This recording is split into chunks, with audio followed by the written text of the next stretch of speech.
একটু video set তারা আসি ধরে ভাই দাও দাও আসি থ্যাংক ইউ ভাই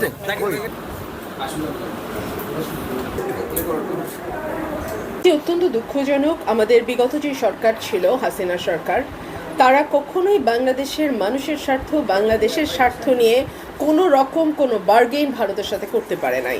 তাদের ভারতের সাথে একটাই বার্গেন ছিল, যে কোনোভাবে তাদেরকে ক্ষমতায় রাখতে হবে। সে কারণে বাংলাদেশের 54টা অভিন্ন নদীর যেই পানি বন্টন ভারতের সাথে হবার কথা, সেটা এত বছর আওয়ামী লীগ ক্ষমতায় থাকার পরেও সেটা হয়নি। আমরা দেখেছি সীমান্ত হত্যা।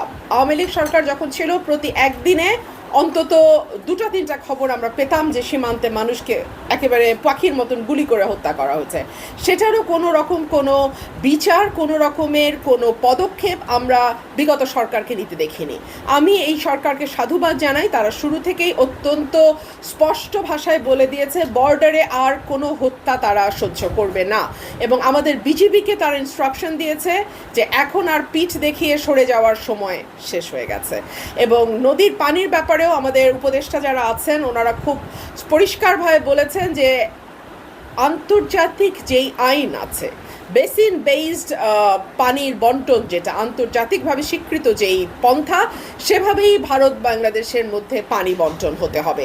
সেটা তিস্তার পানি হোক কিংবা অন্য যেই 54টা নদী আছে সেই নদীর পানি হোক। এই দাবিটা আমি মনে করি, যেহেতু জনগণের দাবি, জনগণের প্রাণের দাবি, বাংলাদেশের 18 কোটি মানুষের দাবি, সুতরাং এই দাবি আদায় করা খুব বেশি কষ্টকর হবে বলে আমি মনে করি না। এই সরকার আলাপ আলোচনা শুরু করেছে। যদি এই সরকারের মেয়াদ শেষ হয়ে যায় বা একটি নির্বাচন চলে আসে, তখন যারা নির্বাচনের মাধ্যমে দেশের রাষ্ট্র পরিচালনার দায়িত্বে যাবে, তারা নিশ্চয়ই এই আলোচনাগুলোকে এগিয়ে নিয়ে যাবে এবং আমরা একটি পজিটিভ ফল দেখতে পাবো। আমাদের নেতাকর্মীদের ব্যাপারে একেবারে আমাদের দেশনেত্রী বেগম খালেদা জিয়া থেকে শুরু করে আমাদের ওয়ার্ড লেভেলের কর্মীদের বিরুদ্ধেও শত শত মামলা, মিথ্যা মামলা।